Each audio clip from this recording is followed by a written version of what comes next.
আমন্ত্রণ জানাচ্ছি প্রিয় দর্শক, মানচিত্র নিয়মিত আয়োজন কথোপকথনে নির্বাচন। ধন্যবাদ আপনাকে। আসলে আপনি যে কথাটা বললেন যে ইউনূস কি পালিয়ে যেতে পারে, তার তো পালিয়ে যাওয়া ছাড়া উপায় নাই। কারণ তিনি যদি এই দেশে থাকেন, এমনকি এই দেশে যদি তথাকথিত ইলেকশন বা সিলেকশন বা নির্বাচন হয়েও যায়, তারপরেও তিনি নিজেকে নিরাপদ মনে করবেন না। কারণ চোরের মন পুলিশ পুলিশ অথবা কানার মনে মনে জানা।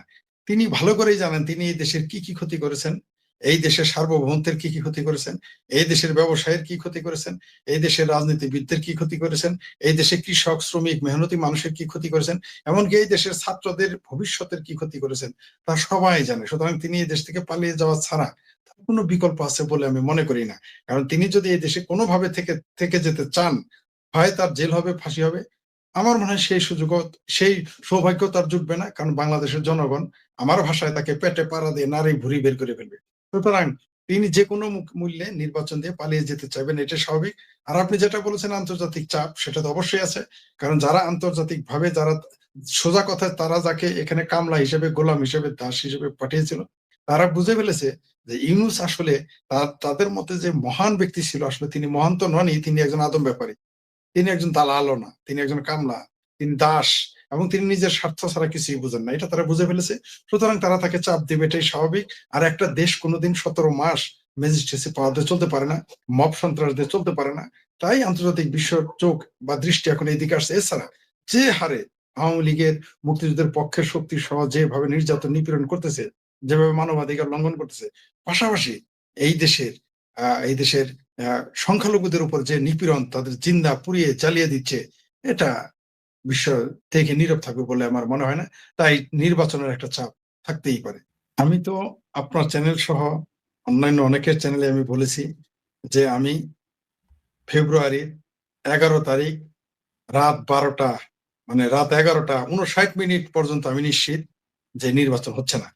তারপরেও যদি আবার কেউ কেউ তো আপনার চ্যানেলে এসে বলেছে যে তারা মানে ১২ তারিখেও তারা নির্বাচনের দিনও নির্বাচন ক্যান্সেল হয়ে যেতে পারে বলে দাবি করেছেন। এমনকি এই সময়ের যারা দাস, ইউনূসের যারা গোলাম এবং দাসের দাস, তারাও বলতেছে নির্বাচন হবে না। আর এই দেশে এই মুহূর্তে কিন্তু বিএনপি ছাড়া কেউ নির্বাচন চাচ্ছে না। যেহেতু বিএনপি ১৭ বছর ক্ষমতার বাইরে ছিল, তারা এখন ক্ষমতায় যাওয়ার জন্য উদগ্রীব হয়ে গেছে, উন্মাদ হয়ে গেছে। তাদের যারা সমর্থক নেতাকর্মীরা লুটপাট করার জন্য অস্থির হয়ে আছে। এটা সবাই জানে। কোনো সন্দেহ নাই তারা সেটা করবে ক্ষমতায়, গণতন্ত্রের নামে এবং ক্ষমতায় যাওয়ার মাধ্যমে। কোনো সন্দেহ নাই তারা করতে চাচ্ছে। আমি বলছি না যে সবাই করবে, বেশিরভাগ করবে। তাদের মধ্যে ২-৪ জন ভালো থাকতে পারে। এখন এই বিএনপি ছাড়া, তারপরে বিএনপি ছাড়া কেউ নির্বাচন চাচ্ছে না। কারণ এই মুহূর্তে যদি নির্বাচন হয়ে যায়, তাহলে ওই যে ১৩ তারিখে জাপান যেতে চায়, সে যাওয়া হবে না। তাকে ১২ তারিখেই বিদায় নিতে হবে, ১৩ তারিখে বিদায় নিতে হবে। আমার ভাবির পোলারা বেকার হয়ে যাবে, আমার ভাইয়ের পোলারা বেকার হয়ে যাবে, আমার ভাবির মাইয়ারা বেকার হয়ে যাবে। এমনকি যারা এই মুহূর্তে উপদেষ্টা হিসেবে ক্ষমতা দখল করে আছেন, বিদেশি প্রভুদের গোলাম হিসেবে, দাস হিসেবে, কামলা হিসেবে, রিটায়ার্ড হয়ে যায়, রিটায়ারমেন্টে যেতে হবে। এই স্বাদের শখের ক্ষমতা কে ছাড়তে চায় বলেন? কে শ্বশুরবাড়ি খাওয়া আর বালুর চরে হাগা এত সুখ কি এত সহজে ছাড়তে চায়? চাইবে না। সুতরাং নির্বাচন হলে তাদের পালিয়ে যেতে হবে। এই ভয়েই তারা নির্বাচনকে নিজেরাই বানচাল করার আপ্রাণ চেষ্টা করবে, কোনো সন্দেহ নাই। কোনো সন্দেহ নেই। তারা এই যুদ্ধটা বাঁধাবে ২ টা কারণে। প্রথমত, তারা এইজন্য যুদ্ধটা চায়, যদি যুদ্ধটা কোন রকম বাঁধানো যায়, তাহলে ভারত বিরোধী জজবাটা আরো বেশি, বেশি মার্কেটে বিক্রি করা যাবে।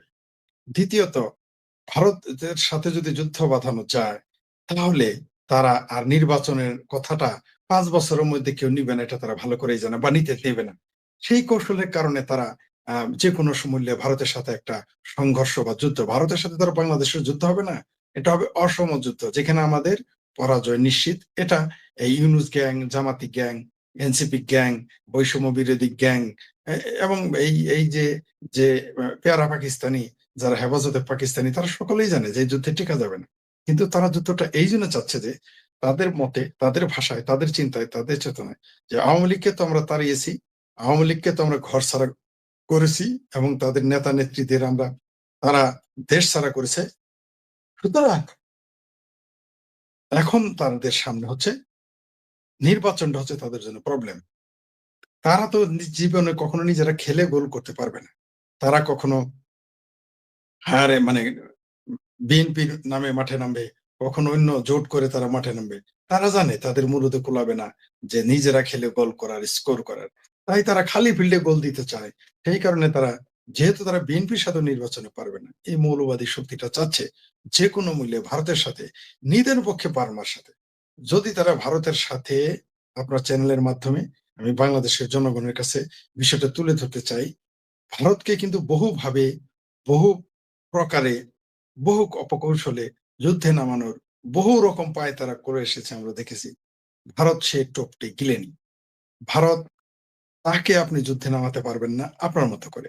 ভারত যদি নামে সেটা তার মতো করে নামবে। তাই তারা কোনো উস্কানি, কোন মানে জামালপুরের ভাষায় বলে ভেস্কি, কোনো ভেস্কি, কোনো ইশারা, কোনো খামসাখামসিতে ভারত নাক গলায়নি। কারণ ভারত জানে যে এই যুদ্ধটা আসলে বাংলাদেশ করবে না, এই যুদ্ধটা আসলে অন্য কেউ করবে, বা অন্য কোনো গোষ্ঠী, দল, মত তারা করবে। এটা ভারত ভালো করে জানে, বুঝে। তাই ভারত কোনো অবস্থাতেই বাংলাদেশের বিরুদ্ধে এত কিছু বলা, এত কিছু করার পরেও তারা কোন রকম আক্রমণে যায়নি। আর আজকে যে ভারতের বিরুদ্ধে যে বাংলাদেশের মানুষকে পাকিস্তানি জজবায় পয়দা করা হয়েছে, এটা তো একদিনে হয়নি। এটা দীর্ঘদিনের প্রক্রিয়ায়, পরিকল্পনায়, প্রশিক্ষণের মাধ্যমে, আলোচনার মাধ্যমে এটা করা হয়েছে এবং তা চলমান। আপনি মনে করবেন না যেটা যে ৫ই আগস্টেই এই আন্দোলনটা এইভাবে করা হয়েছে ভারতের বিরুদ্ধে যুদ্ধ করার জন্য, অথবা ৫ই আগস্টেই পরেই ভারতের সাথে যুদ্ধ করার জন্য এদের মাঠে নামানো হয়েছে। জামাত সেই কথা বলতেছে। জামাতের সেই নেতা আবু তাহের নাকি ফাহের নাকি কাহের না কাফের, সে বলেছে যে তাদের ৫০ লক্ষ লোক তৈরি হয়ে আছে, ২৫ লক্ষ গোপনে, ২৫ লক্ষ প্রকাশ্যে। আসলে কি তাই?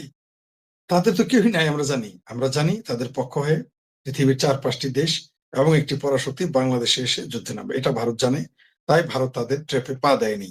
যেহেতু ভারত তাদের ট্র্যাপে পা দেয়নি, তখন তাদের পক্ষে রইল আরেকটি ট্রাম্প কার্ড। অর্থাৎ রঙের টেক্কা হলো ভারতের সাথে যদি কোন রকম যুদ্ধ বাঁধানো যায়, এটা ছিল তাদের জন্য রঙের টেক্কা। এটা যদি তারা না পায়, তাহলে রঙের ২ হিসেবে, স্প্রেডের 2 হিসেবে, রঙের ২ হিসেবে বার্মার সাথে একটা সংঘর্ষ বাঁধিয়ে দিতে পারে। যদিও সেটা তাদের আগ্রহ নাই। মানে একেবারেই আগ্রহের বাইরে। এই ২ টো পরিকল্পনা তাদের হাতে রয়েছে, যাতে যেকোনো মূল্যে নির্বাচন ভণ্ডুল করা যায়।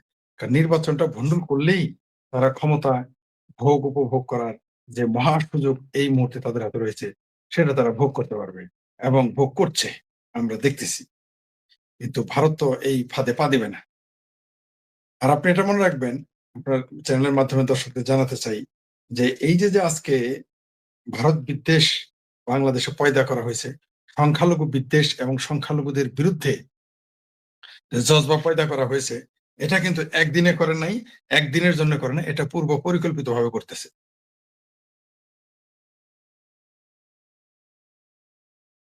এটা দীর্ঘ পরিকল্পনার অংশ, দীর্ঘমেয়াদী পরিকল্পনার অংশ। হয়তো এটা ২ যুগ, হয়তো এটা ৩ যুগ, হয়তো এটা ৪ যুগ যাবতই পরিকল্পনা করা হচ্ছে কিভাবে ভারতের বিরুদ্ধে বাংলাদেশকে মাঠে নামানো যায়। কোন সন্দেহ নেই। কারণ পাকিস্তান ভাঙার বেদনা এই দেশের মৌলবাদী গোষ্ঠী কখনোই ভুলতে পারবে না। পাকিস্তানের ভাঙার বেদনা জামাত কখনোই ভুলতে পারবে না। পাকিস্তান ভাঙার বেদনা এই ছাত্র শিবির এর ওরফে ইসলামী ছাত্র সংঘ এরা ভুলতে পারবে না। পাকিস্তান ভাঙার বেদনা আল বদর ভুলতে পারবে না। পাকিস্তান ভাঙার বেদনা আল শামস ভুলতে পারবে না।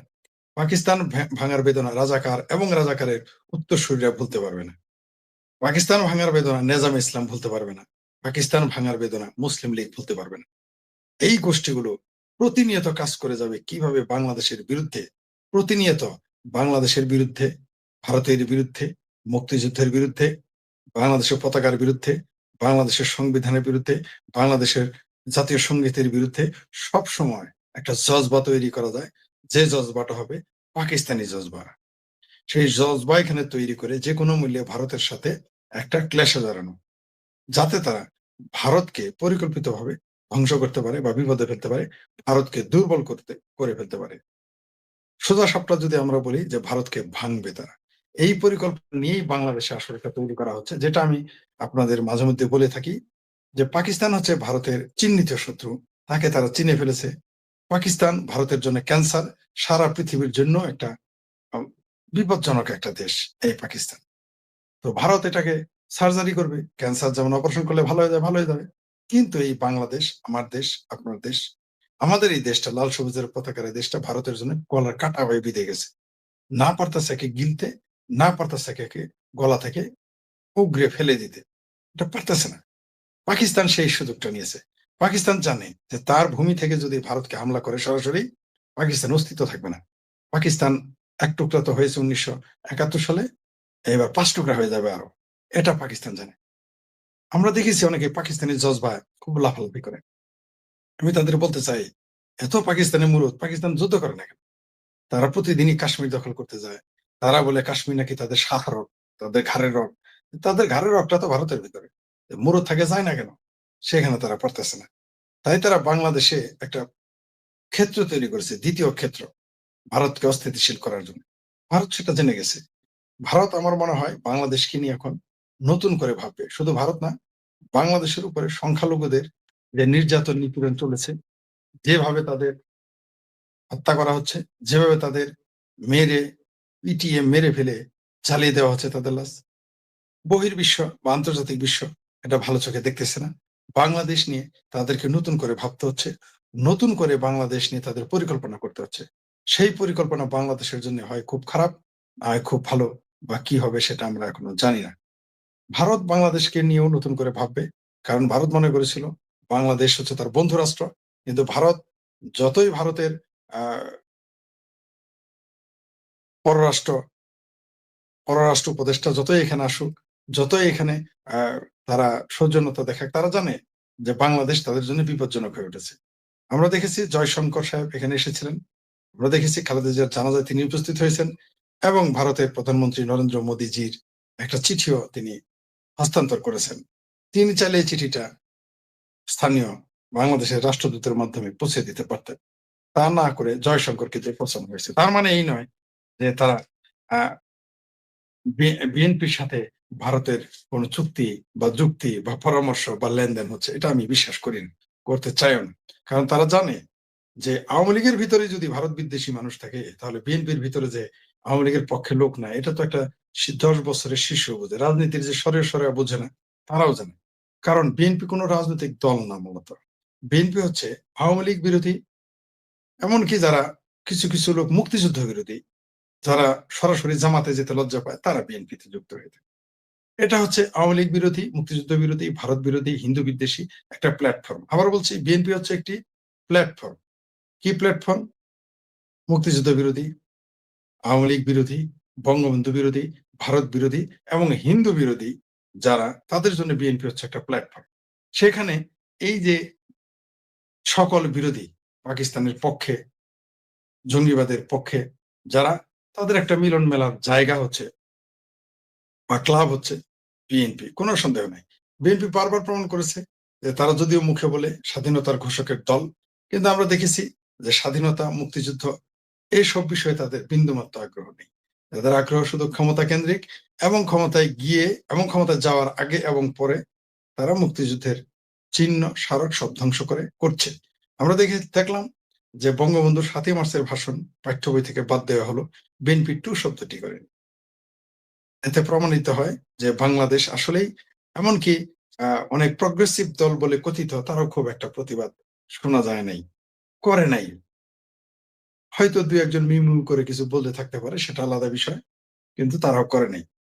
বারবার প্রমাণ হয়ে গেল, আবার প্রমাণ হয়ে গেল যে বাংলাদেশের মুক্তিযুদ্ধের রক্ষক, মুক্তিযুদ্ধের চেতনা বলেন, আর মুক্তিযুদ্ধের দল বলেন, মুক্তিযুদ্ধের চ্যাম্পিয়ন বলেন, এরাই সব। বাংলাদেশের মুক্তিযুদ্ধের চেতনা এবং বাংলাদেশের জাতীয় সঙ্গীত, বাংলাদেশের পতাকা, বাংলাদেশের স্বাধীনতার সার্বভৌমত্ব আওয়ামী লীগের হাতে নিরাপদ, এবং আওয়ামী লীগ যে দাবি করে তারাই চ্যাম্পিয়ন, এবার আমরা প্রমাণ করে দিয়েছি। কারণ এই মুহূর্তে বাংলাদেশে যেভাবে মুক্তিযুদ্ধের চেতনা, মুক্তিযুদ্ধের স্মারক, মুক্তিযুদ্ধের চিহ্ন, মুক্তিযুদ্ধের ইতিহাস যেভাবে বিকৃত করা হলো, এই ব্যাপারে কোনো দল কোনো প্রতিবাদ করে নাই।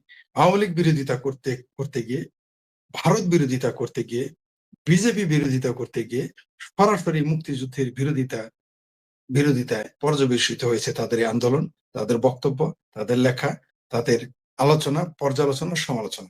যখনই আপনি মুক্তিযুদ্ধের কথা বলবেন, এদের মুখটা শুকে যায়, এদের মুখটা অন্ধকার হয়ে যায়। যতই সুন্দর থাকুক, ঝকঝকা থাকুক, চেহারাটা আমার মতো কালো হয়ে যায়। আমরা দেখেছি মুক্তিযুদ্ধের কথা বললেই তারা প্রথমেই ইনিয়ে বিনিময়ে যে কোনো মূল্যে আওয়ামী লীগকে কাঠগড়ায় দাঁড় করাতে চায়। এই বাংলাদেশে যারা মুক্তিযুদ্ধে যারা তথাকথিত প্রগ্রেসিভ, এমনকি যারা বলে আওয়ামী লীগের সমালোচনা করে, তাদের আপনি কখনো জামাতের সমালোচনা করতে শুনেছেন? আপনি বিএনপিকে কবে জামাতের কড়া সমালোচনা করতে শুনেছেন? এই যে মাত্র ৪-৫ মাস যাবৎ বিএনপি জামাতের বিরুদ্ধে কথা বলে, যখন তারা দেখলো যে তাদের ভোটে ভাগ বসাচ্ছে, তাদের ক্ষমতায় ভাগ বসাচ্ছে। এছাড়া কোনদিনও জামাতের সমালোচনা তারা করেনি। বামপন্থীরা কখনোই জামাতের সমালোচনা মানে নামমাত্র করে থাকে। তারা করে না তা বলব না, নামমাত্র।